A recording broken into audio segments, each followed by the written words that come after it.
Hello, this is News from a Different View. My name is Don Black and I'm your host. This program is in association with the Dayton Weekly News.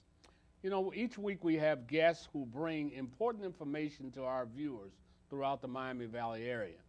Today we're going to talk about a subject that is very dear to the hearts of at least 70, 80,000 people in the Montgomery County community, and that is black business. I have three important guests with us today. We have Ms. Agatha Corbin. Ms. Corbin is president and CEO of CRCDC, and I've got that wrong, and she'll have to clean it up for us.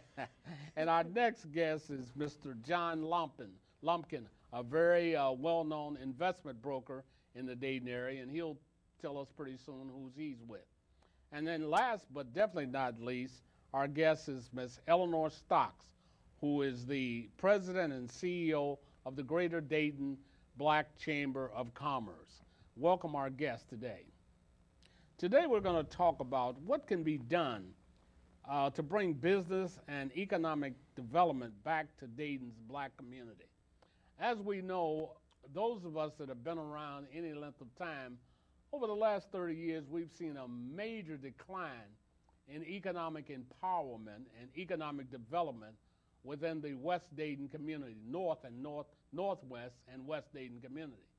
We've seen business after business close, major businesses like J.C. Penney's and Lazarus, which is now Macy's. We've seen just company after company pick up and leave. Many of them left the area completely, and many of them went south of town. I just heard today recently that Best Buy will be leaving the Dayton community this week.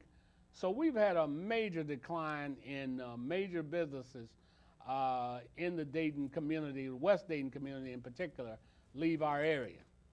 But even most importantly, we've had a major decline in African-American owned businesses. At one time, we had a lot of African-American owned grocery stores, drugstores, other retail businesses that helped not only employ people in the community, but also provided a tax base and economic empowerment. We want to talk about that today with our guests, and maybe we can come up with some solutions or at least perhaps some directions on where do we go from here? How do we begin to change and turn that cycle around that is so devastating to our community today? We're going to start with Eleanor Stocks. Eleanor, Ms. Stocks is head of the Greater Dayton African American Chamber of Commerce, which is an organization that deals with the subject of how do we create and empower the black community with black businesses. What exactly does the chamber do, and how is it working now to improve the African American business climate in Dayton community? Well, the African American Chamber was found in 2000, and we found this particular organization because we knew there was a need to support and to advocate for an entity that was losing impetus and importance within our community. And we started out with looking at economic opportunities with the Dayton Public Schools, and we began to find that there were not a lot of people that were ready to take advantage of those opportunities. But we also noticed something else that was strategic.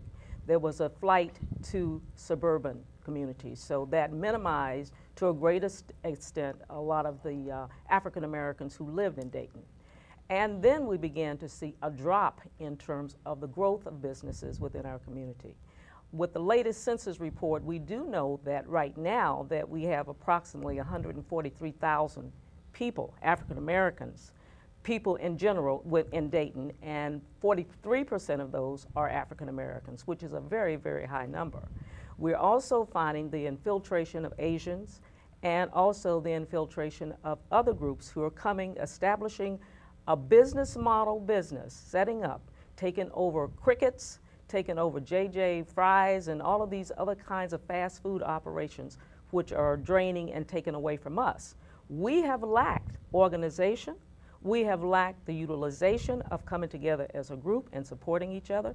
We have lacked getting access to capital. We have lacked getting business and constructive information to help us to grow, not just counseling. We are seriously needing more than that.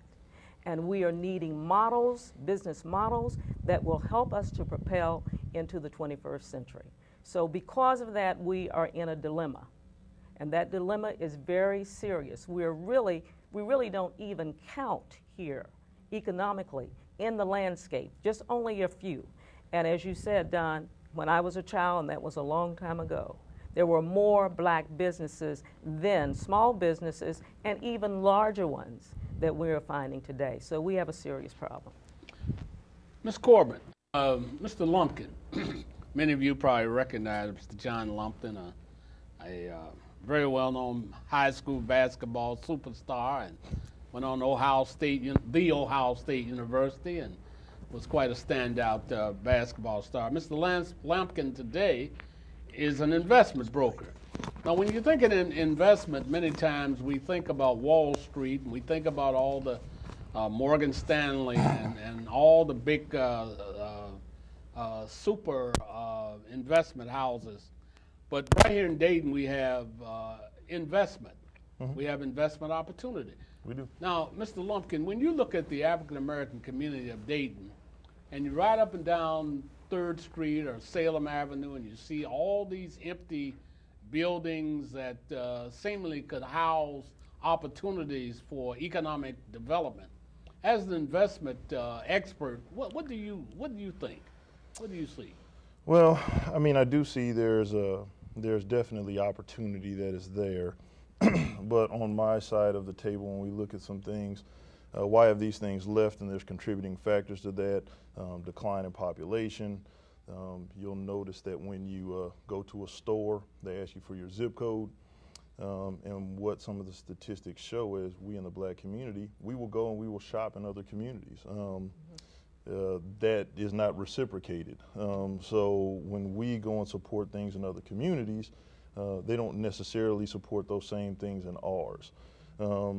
So, I mean, as I see some of these opportunities that are out there, some of the empty buildings, some of the strip malls that are open, we need to come to the realization that, like what Ms. Stock said, some of these bigger places have left. They are probably not coming back. I mean, there are some places around the United States that have very wealthy black communities that have not been able to lure some of these larger retailers, upscale retailers, and you know, we all know what that is. I mean, it's we still only represent about 12.5% to 13% of this nation's population. You don't see a lot of positive portrayal of black people on television or in the mass media. And then when it is something positive, it isn't championed like something that goes wrong. If you go into some of these places and you just ask someone who's not typically around a lot of black people, I mean, the description they're going to give you is one of someone on a music video or something like that. And quite frankly, that scares retailers. That scares big businesses from coming in because they're looking at a certain demographic that they're targeting. And unfortunately, we are not in the majority. So if you're targeting a 12%, I mean, even if you got 100% of the black community to support your business, if I'm looking at it from a business standpoint, you're only going to get 12.5% market share, which you will go out of business doing. But at the same time, according to the U.S. Department of Commerce, the African American community spends in close to $1 trillion. I remember when I first, there was a guy out of New York by the name of D. Park Gibson, who was a well-known public relations expert and a person who followed the black statistics and black development. Mm-hmm. And I remember buying his book. I had an opportunity to meet him in New York, and he was doing a seminar, and I bought his book. And at that time, it's kind of funny when I think about it now, but at that time, the title of the book was $70 billion in the black. Mm-hmm. I still have the book. Mm-hmm. Today, it's $1 trillion. Mm-hmm. That is correct. Black people spend an awful lot of money. And I think all the time when because I like to eat, like most of us, and I go out on Miller Lane, and there's stores lined up on both sides of the street and around the corner. And when you go in many of them, restaurants and so forth, who do you see sitting there? Black people eating, spending money.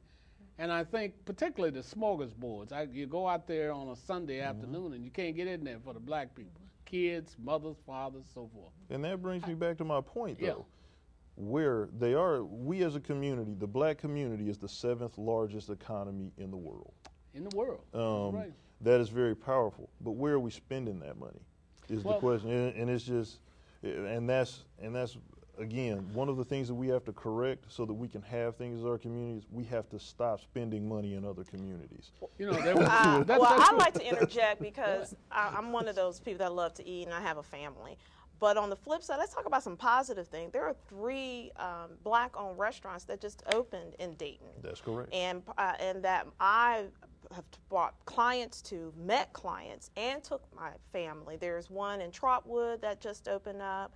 There's 2 downtown, 2 and they're doing very well. Every week that I ever go for a meeting or luncheon, or it's really 4, it's 3 of them downtown. What is it? Actually, 5. That are doing very well. Including the Oregon district. In Oregon district. So I agree with all of that, but on the same token, what we have to do is start exemplifying or edifying those businesses that are out there. You're in the game of advertisement. They should be really taking advantage of all those advertisement dollars. They ought to be in the Dayton Weekly News. And there you go. And you might want to put that tote out there and make secular, because, and don't get it twisted, in those same restaurants, even the ones that are downtown in Trotwood, is not just African-American families. And there's your key. And they're coming, you know, so let's talk about what is happening. Those those are the small businesses. They are trying. Let's turn it and shift it and support them and put them out there to be those models. I agree 150% on that, but at the same time, we have to be realistic. Those are 3 or 4 or 5, and that's great, and we need to support them, and I'm sure, I know I support them, and I was just at the Taste the other day. I mean, every chance I get. And don't forget people like Mary Ann's Kitchen, and there are a lot of other small African-American businesses. But it's not enough for the kind of money we spend.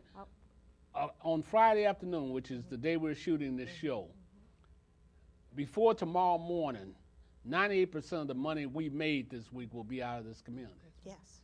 We'll leave with it. And a lot of that is because there's nothing in our community for us to spend our money on. Last week, a couple of weeks ago, a lady was here by the name of Maggie Anderson. Maggie Anderson and her family did a 1-year experiment on buying black. Their family only bought black for 1 year. Now, give you just a little brief background on Maggie Anderson and her husband. They're very upper middle class African-American people who live in the suburb of Oak Park in Chicago. They have a combined income probably of close to $200,000 or more. But they decided, hey, I'm going to test this thing. I'm going to spend money in the black community. For 1 solid year, they didn't spend a dime outside the black community. They even bought their groceries in black-owned service stations, you know, and it worked very well. And she's convinced through her research and so forth that the real problem in America as far as blacks is that we have allowed the decline of black businesses because of the excuses we make. In I think it was 62 or 3, there was 65,000 black-owned businesses in America. Now there are about 6,000 black-owned businesses. I'm talking about black-owned businesses. You know, something's wrong with that picture. We're making more money now than we ever made in the history of this country. Well, not after 2008. I would like to speak to that. Go ahead. Going back to when the chamber started, we looked at the purchasing power in Dayton area. Anytime anyone's developing anything, they want to know where the money is. Right. And we are definitely a market. We are about $700 million in the region that we have, blacks, right now to date. So being that we have that money and that we spend that kind of money, then the problem is that we have not come together to have nice places. And part of that is business development. So it's not just going to, it will take us spending money with the right businesses to help them to grow. And that was the case when my mom was in business and other people who were in business where they flourished, because we concentrated those dollars in the black community.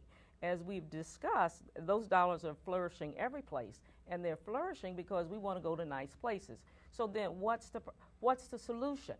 The solution is that we do need to bring together businesses that we can start and own with great business models or startups that would allow people to come to our locations where we are proud of those locations and that they can stay longer than 3 to 5 years. The average small business is out of business in the first 3 years, and the next group is out by the 5th year. So we have to be able to help them go past that threshold. And that threshold, number one, is, first of all, you need a good market. That before you start anything, a market that you know will survive. Then you need access to capital. That's another. Then you also need business strategy and support. So, and people who come together. It doesn't have to be everybody. It doesn't have to be the whole black community, but it's a group of people that can come together around a particular idea, begin to explore it, develop it, just the way other folks do. So I think part of us is because we're disenfranchising ourselves from each other.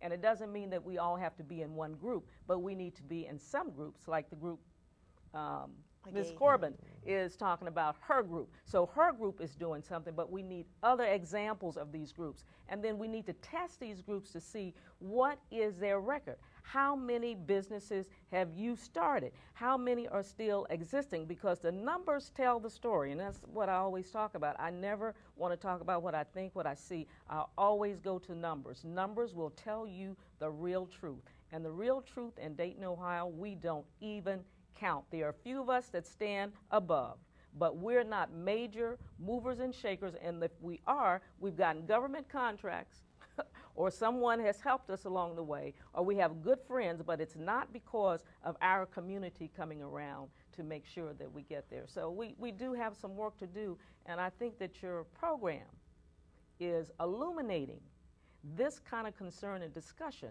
because we can change things if we're willing to. Well, I want to interject. Let's talk about, well, there's two things that come through my office. That one thing, there are small business owners out there that are doing quite well in their market, but they're not the ones being on those major Channel 3 networks every night. They may not have the money and the budget to do a commercial and do all those wonderful things. They have great servicing. We have clients that started off with no income, and they couldn't find a job, because we all know about the job market in Montgomery County and the statistics.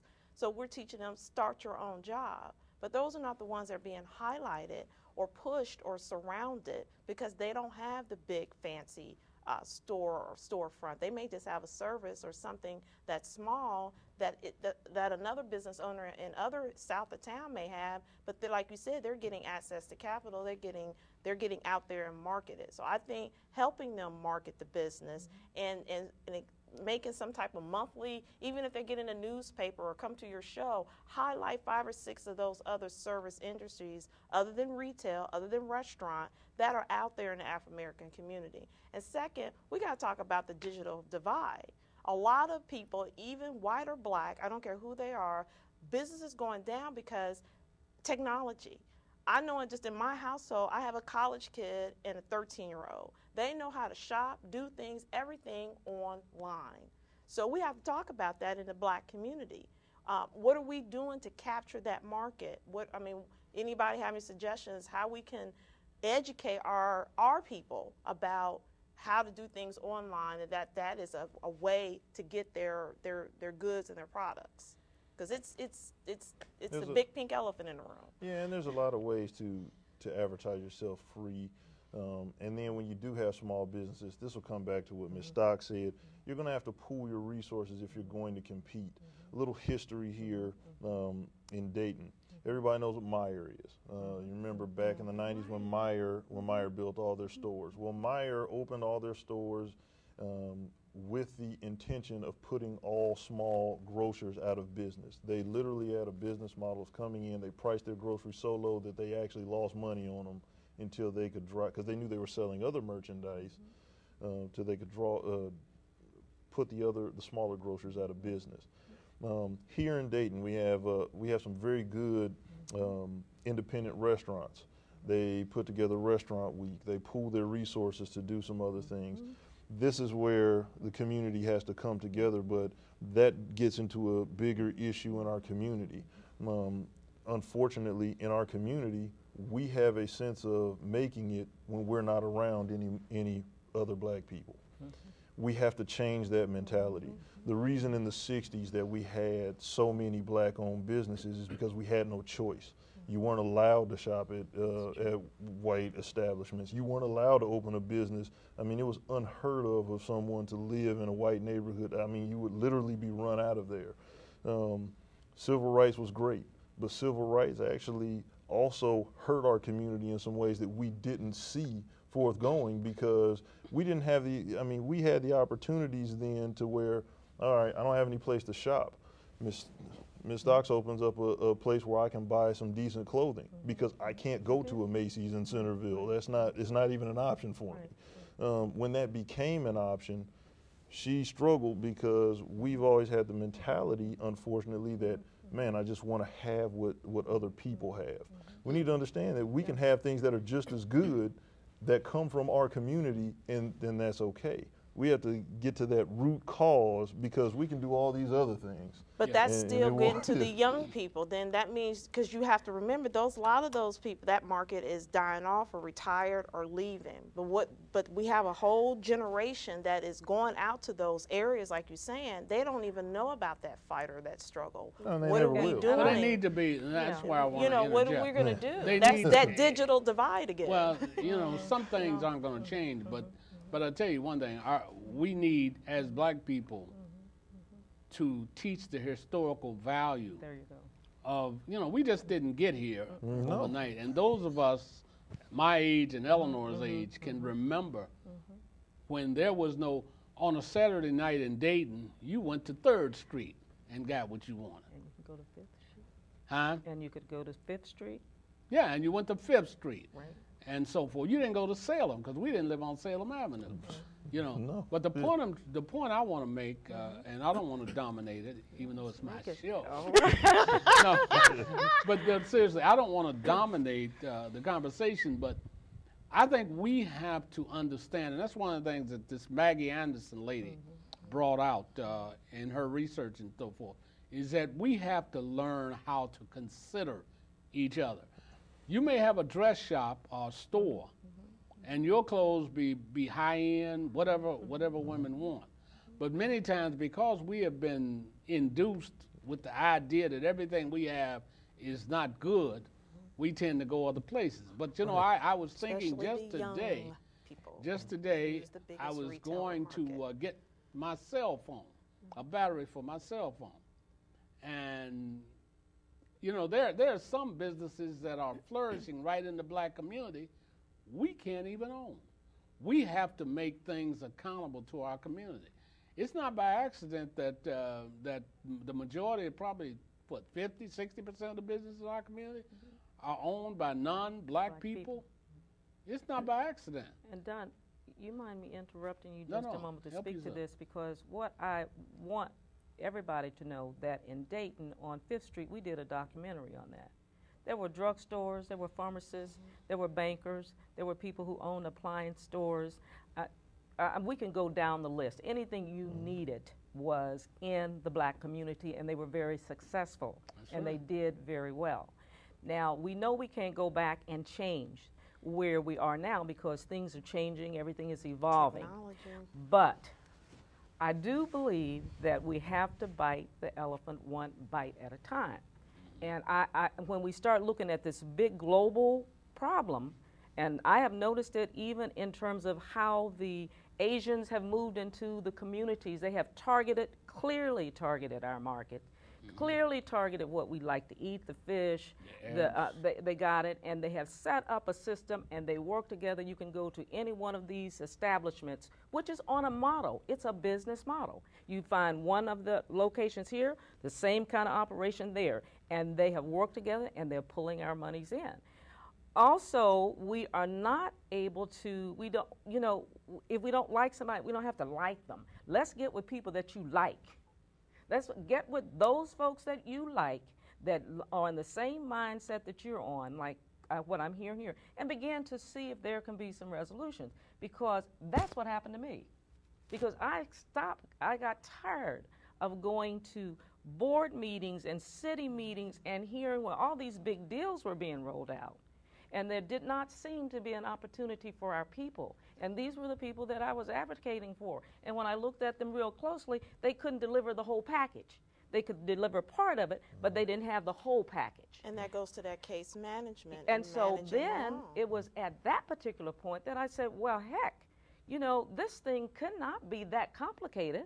Let me see what I think. And people that I knew in National Business League who were very successful architects, who built all over the world, people who developed things. And I got with those folks. I said, how do you guys do this? And then you pull together a team of people that come around you. Believe me, people will come around you if they think there's an opportunity. They don't care what color you are.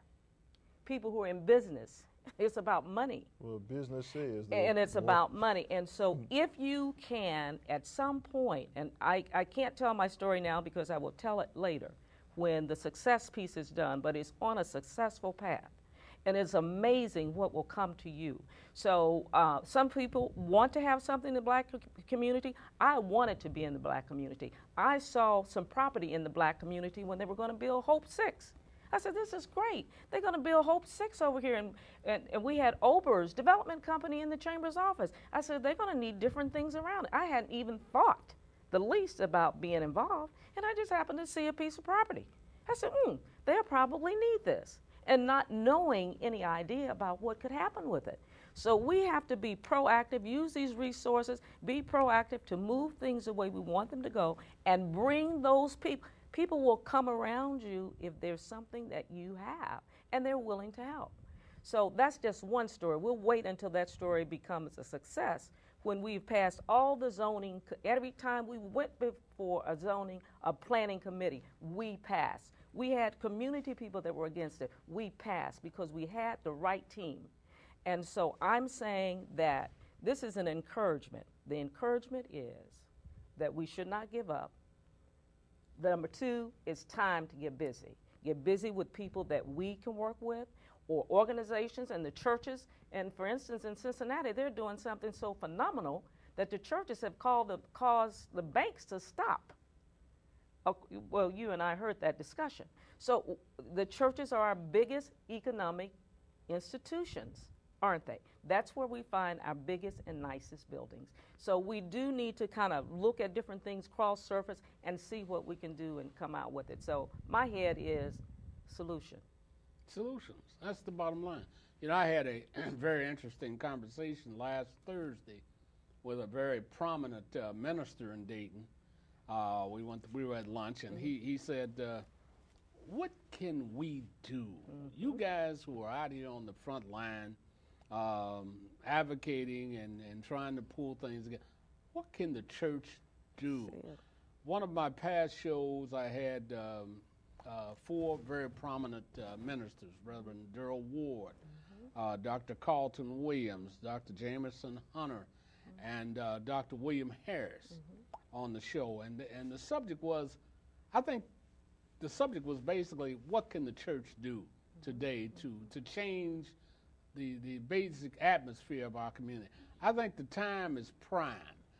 The problem is the direction. You know, this particular minister was really hyped up. I mean, he wanted to know, hey, what can you guys do? How can we get the preachers together? And I mean, the church in 1970, I was one of the PR persons for what some of you young people might not even know, the first black bank in the state of Ohio, which was Unity State Bank.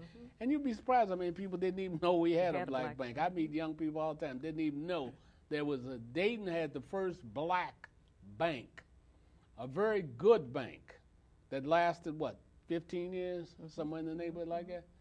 And we did a research at that time and found that at that time in 1970, it was $20 million on deposit in the banks here in Dayton, which at that time was Winners Bank, First National, Third National, which are now part of the larger conglomerates like Chase and so forth. So I figured, I said, okay, if they had $20 million in 1970, it must be $70 million in 2012.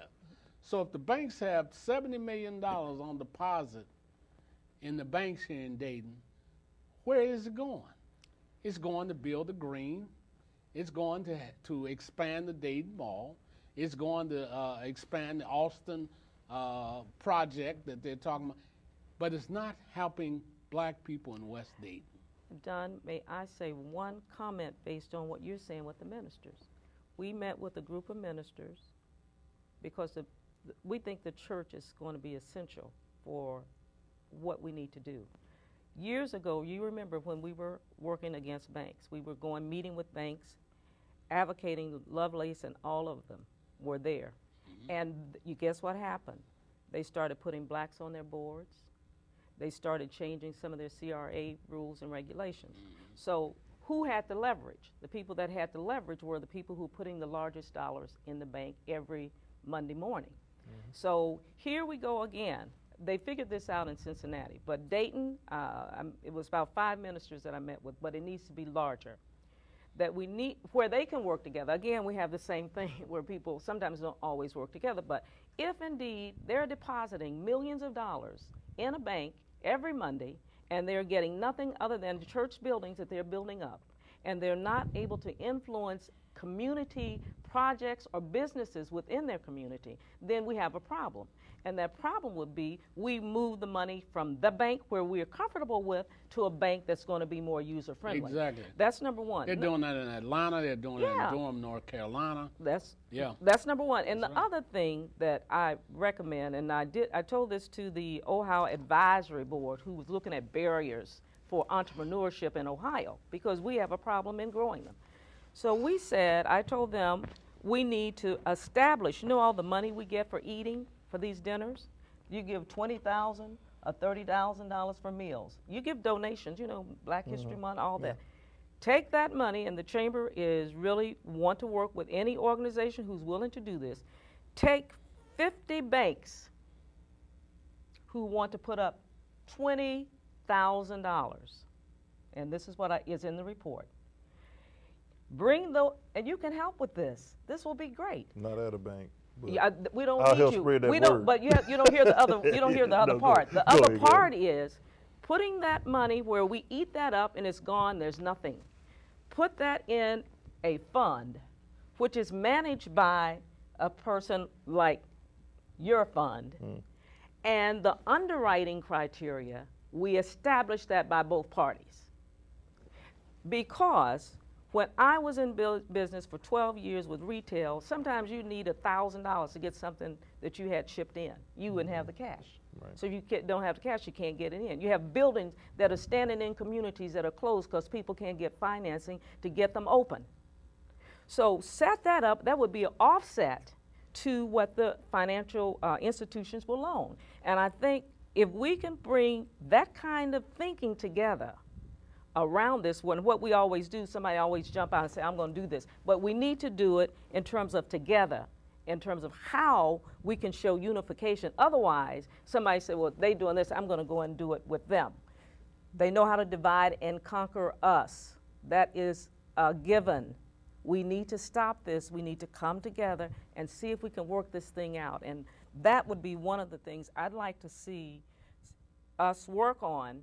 And I'm not saying there's the chamber, us, anybody around us, because we have what we need. It's in our hands. What we need is right here. Well, if I could jump in, I'll tell you who is really here in this community who has mastered that would be the Premier Health Partners. Oh, really? The Premier Health Partners, if you look at what they have done in downtown and around Miami Valley Hospital, they didn't like the landscape. So they said, fine, we'll do something about it. They bought all the land around it. They've changed their landscape. That's right. Churches could also do that. Our religious institutions, and they could actually use that model because they're also non-for-profit to where they can do that. If you're going to take in money and you're going to make no impact to your surrounding area or whatever, then you're wasting. You have no right to complain, and that's the stance that the Premier Health Partners have taken. They're like, we could sit here and complain about, oh man, look at these dilapidated buildings. Oh, there's people walking around, or people are afraid to walk to work, or we can do something about it. We'll buy this land, we'll tear this stuff down, or we'll put something in it to where we can have an impact. Hence, Hart Tower. They ended up buying Good Samaritan Hospital. Now they're moving some of their offices downtown. This is a non-for-profit, and I mean the healthcare industry is one of the fastest growing, will always be one of the fastest growing industries. But that's a model that could be used. The thing that failing to plan is a plan to fail. And I sit on some boards where we do review some applications for minority businesses and some things. And the number one reason that we can't award the funds is because one is we get applications that aren't complete. And then it's our fault because we didn't, they're like, oh, well, you didn't even give us a chance. Well, no, I mean, because we also offer the service to say, hey, if you need some help with it, let us know so we can help you fill it out. Because, I mean, we're not here to say no. We want to help you, but then people get frustrated and they're like, why wouldn't it? The other thing is you have to know your marketplace. You know, we are not all created equal as far as what we want. You want something different than I do, and people who live in different parts of town, different parts of the country want different things. You have to know what your marketplace is. A lot of times people will put some things in an area thinking that, okay, this is nice and it sounds good to me, but the market does not support that. You have to do your research. You have to come prepared, because one thing, when you're dealing with banks, and I know this having been on the bank side, banks they don't want to take any risk. If you come and there's a question that you have in your mind, the bank has 1,000 questions to your one. So you have to come so prepared that it's almost impossible to say no. And we don't do that as a community. And that's the first. Can I interject on that? Because that's something. The CDCRC, since we're all talking about our organizations, that's one of the things that we do. We are an SBA site, and we work with all 7 of the banks, including the some that you dealt with and the ones I was employed at, and the credit unions, because at the end of the day, the banks are not going to go anywhere. We have to be realistic. So what we're teaching them is how to play in the sandbox with the banks. Walk them through. We don't mind saying where we're at in West Dayton, and we service not just West Dayton, but all of Dayton and Montgomery County. We're going to case manage you and walk you through this business plan. You're going to write it, but we're going to walk you through it. Because we know that a lot of banks, they don't have, the misconception is you don't go to a bank looking for them to write the business plan for you. Okay, I'm just being real, because I've been on both sides of the fence. I'm in the community, and I used to work for the banking side, and I still sit on some of those boards too. So at the end of the day, they just want their money back. How are you going to pay me back? So we're here to teach that individual, and it's been some successful models. They're just not making millions of dollars and being on press releases, but they've took their business plan to some of your local neighborhood banks and credit unions and got small micro loans, you know, just to get started. Yes. I'm hearing all these wonderful things, but at the end of the day, we still got to pull back and start at the roots. And that is the families, that is educating them about financial literacy, how to shop within the community. I would love to hear more about that book. Maybe she could come back and even speak at one of our roundtables on teaching families how to do, you know, shopping black. But I'm just using it. I mean, everybody had their time. I'm just saying, case managing these small businesses has to be first. We have to educate our own business owners and potential business owners that it is possible to get in front of a bank or an investor, which we're talking about is like a capital venture thing. You still need a plan. You still need to know how to research. You still need to know how to pull a team together. So I've seen individuals in black-owned businesses, personally, I don't want to name them because I don't want to get sued, but they're doing it. But they're not being heard. They're not at the table. They're not Premier Health Partner. They're just, I have a cleaning business. They're doing well. She owns 3 different janitorial services. It's a black-owned business. I know a young lady that went from low income homelessness, and now she has a little carrier business where she do carrier business for elderly families and disabled individuals and taking and getting their medicine. That's a viable business. She's off the welfare roll. You see what I'm saying? We're not hearing those stories. What I want to say to this discussion is that everybody's not going to be in the same lane. And I think you're making it very clear, because here you have the small businesses that really need the kind of information that you're talking about. They've never been in business, or they're just starting. And these are people that were out of work probably, Yes. and needed to work, and to have the resources, which a lot of times maybe they don't even know that you exist to the magnitude that you're sharing today. But they will be directed to you, and then we will direct people. I get calls all the time from the chamber from someone wanting to start a cleaning business. I'll pass his name on to you. There was another business that came up. That's not what we do. But you can really walk them through and help them, because there are small businesses, they're medium-sized businesses, and they're mega million businesses. And we've served So all three markets. Okay. You know, and the beauty, the blessing is I got to see that those larger entities that we have outside of the county, and we have clients all over, they've come back and reached back and help. Maybe create that venture capital fund, but at the end of the day, like Mr. Lumpkin said, they got to have a plan. Write the But plan we down can and create make the it venture plain. fund. We don't have to go back to square one where you're talking. The venture fund really needs to be created. We don't need to wait. There's no need to wait if we have companies that are giving substantial amount of monies for us to eat. Well, but right And now if- there are some funds out there that Yeah. are available, and the reason I say Yeah. your services are invaluable, Yeah, they because it's not known Right. that, you know, as it should be, that service is there. That's because right. literally there are grants and things, hundreds of millions of dollars here in the state of Ohio, grants to start up businesses for minority business that just goes unspent because people don't meet the qualifications, because they don't. They Not don't because know. they, because they don't know how to They get don't there. know about They- They don't bonding. know about the They don't grants, know number We that. don't know about the and, grant. Like case study that most small business owners, and I don't care whatever genre they're in, whether they're low income, high income, it's starting with just the basic financials. You know, you got to have a financial plan. Just like your family needs a financial plan, your business has a financial plan. So we got to start looking at them as a whole, as a unit. They think, well, once I get that done number, that my business get credit, but you know, my stuff, we ain't gonna work. Yeah. Well, that's a misconception. Right, So it's going, I mean, we're laughing, but it's really real. it's- it's educating the whole person. When you do this business, it is your business, and But it's you a have to keep, sacrifice. let me interject something here. You have to keep in mind being real, and I've been in business a long Thank time. you. And I'm not trying to take any credos or anything, but you know, it's not as simple as that. Amen. You know, and I hear people say, well, you can do it. It's just like a professor in a college. Yeah. You know, he can teach you how to be in business. He ain't never made a payroll. Never been Made in a You business. know, minimum and widget. that really kind of irks me sometimes, because all the experts ain't never done it. That's right. The fact of the matter is that in the black community, we have a lot of problems, and they're not all self-induced. Yeah. Let's be realistic. A lot of it is based on the climate of this country, which has gone for 400 years. It's not by accident that our community is in the shape it's in now. This is not accident, and we can blame the victim all we want. But the reality of it is there's some planned efforts to keep certain things in place. And that's just all it is to it. I have seen it. I've sat on bank boards. I've sat on hundreds of Washington. committees in Dayton and beyond.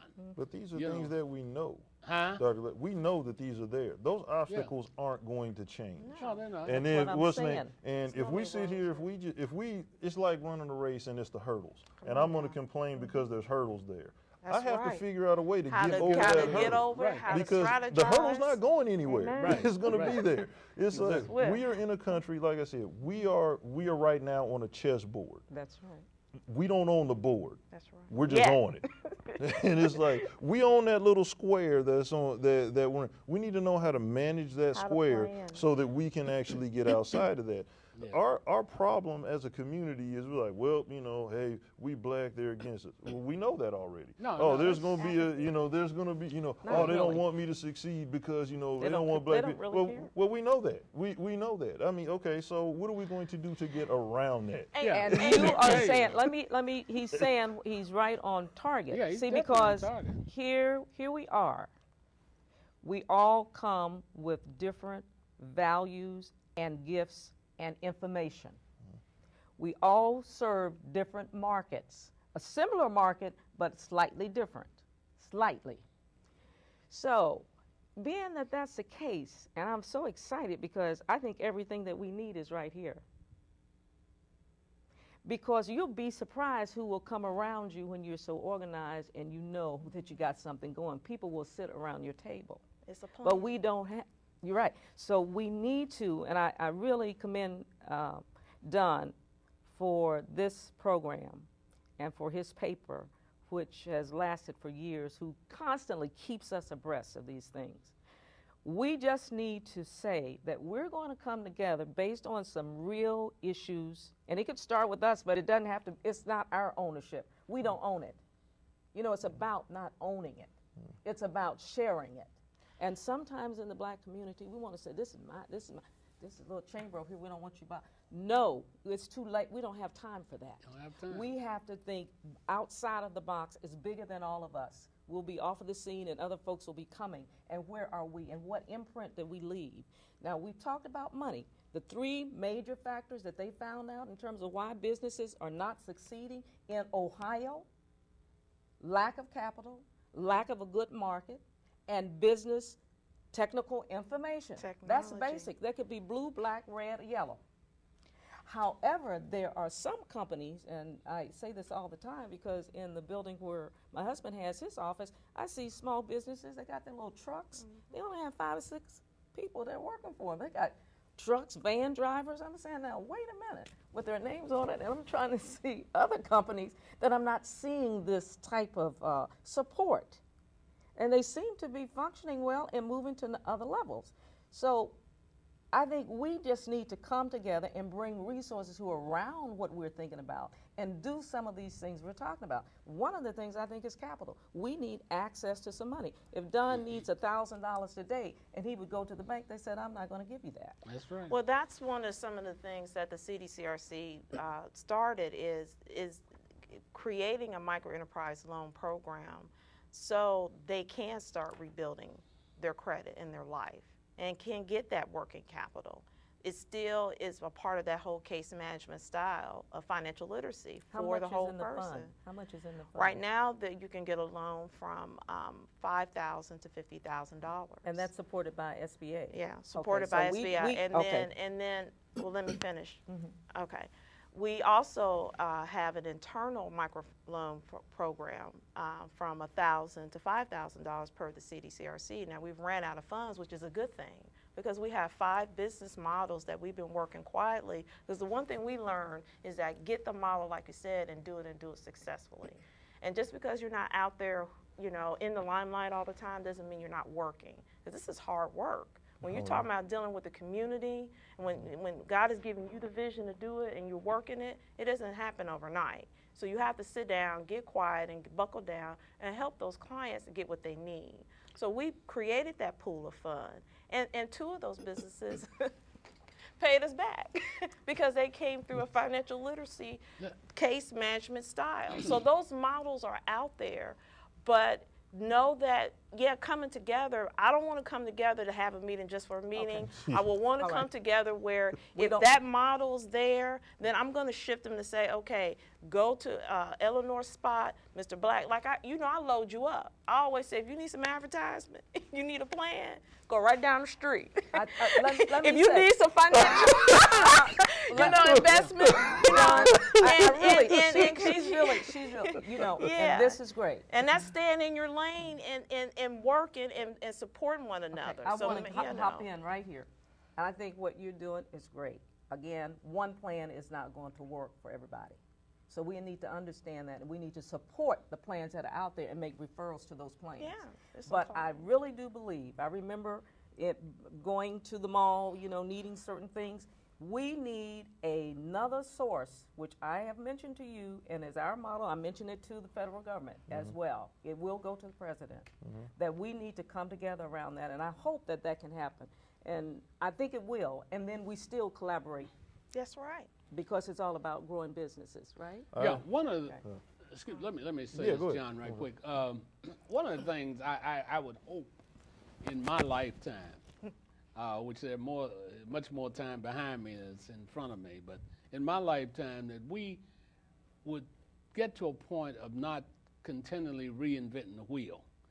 You know, I would like to think that my kids and my grandkids would not have to go through what I've gone through over these years. That we've got to get to a point where, you know, sitting right here is a wealth of knowledge, a wealth of experience.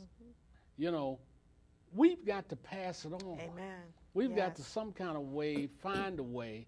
If John Lumpkin sits on various boards, you know, one of the things I've always said, I don't need nobody to give me no money. You know what I need somebody to give me? Information.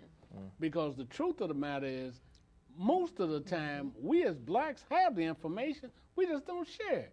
We got blacks sitting on boards who sit there and be happy to say I'm on the board. So and so forth. What do you do for anybody? Right, That's exactly. right. The I work. keep the information to myself. And feel good about the fact that I'm sitting on a board. We've got to share and come up with ways by which to pass. It doesn't mean, and I know I personally do this. When I hear about it, I pick up the phone. Hey, man, you know, maybe you ought to try to check with so-and-so because this is going. We've got some way or another learn that, hey, it's not about me. It's about everybody. And if I can help a guy, it don't cost me a dime to tell somebody something. And by doing that, use the social media. I know the CDCRC, we not only do roundtables, which is informational and free, we get corporate sponsors, state sponsors, small business sponsors, and then we just let everybody come in, we feed them, and we let those people come in like a Lumpkin, like a Stock, or even your organization, the newspaper has done the roundtables, to educate them and move on in person. Then we use the Facebook. We use our internet. I got more business, and people say, well, I didn't know you exist until I get on the website. I get more calls from all over just for the website and the Facebook. We have got to talk about the social media because that is a big part of getting those young people that we want to mentor. Right. We take youth workers every summer. I get, even with our little organization, which is grassroots, and I'm proud of it, is that they love coming there because they get knowledge, that we answer those questions. We say, you know, if I don't know the answer, I'm going to find a way to get the answer for you. So they love coming in and learning what you're talking, you know, what we're talking about here on this station. And that's a key right there. The thing, what you just said, coming in and learning and find a way. We have to now focus on solutions. Yes. We know the obstacles. That's right. Yes. I'm The tired of obstacles- talking about the The problem. obstacles are there, It's and over. until we conquer those obstacles, they'll always be there. And then when we conquer them, there's going to be other ones. Right. But we have to continuously evolve. And Don, I want to say one thing. I got tired of flying to Washington. I said, oh boy, I'm with the group flying on a private plane. You know, you flying, but what are you getting out of it? I mean, what are you bringing to the table? And it's just, I shut down, really, because it didn't really mean anything. If it wasn't helping me or people around me or my business to grow, I'm wasting my time. Now what do? Look at the resources that are around here and see what kind of information can I get, how that information can be used to expand, and that's what we have to do. You mentioned it. Serving on boards and all that stuff is good. We need to know what's going on, don't we? That's important. So it's not to put that down. No, I still It's sit to on make some it stand boards. up, and I want to make sure that we But I are make a change communicating choice. in a way that we are not defensive against each other, that we are cooperative with each other, and if we can do that one thing, I think we'll accomplish a lot. You know, I hate to end this party because I'm really having fun. This is great. too. And I'm It's an looking at the hour clock on the past. wall, and we only got a few seconds. So I'm going to give each one of you 30, well, less than that. I'm going to give you about 10 seconds to tell me something that we can leave with our listeners and viewers. All right. Gaither, I'm sorry. Whoa. Okay. Go ahead. Collaborate, build your capital, build your wealth. Great. John? I'm going to say have a plan. With no plan, you're planning to fail. Thank So you. come with a plan. And Don't I know. want to say that I'm with the man, for the man with the plan.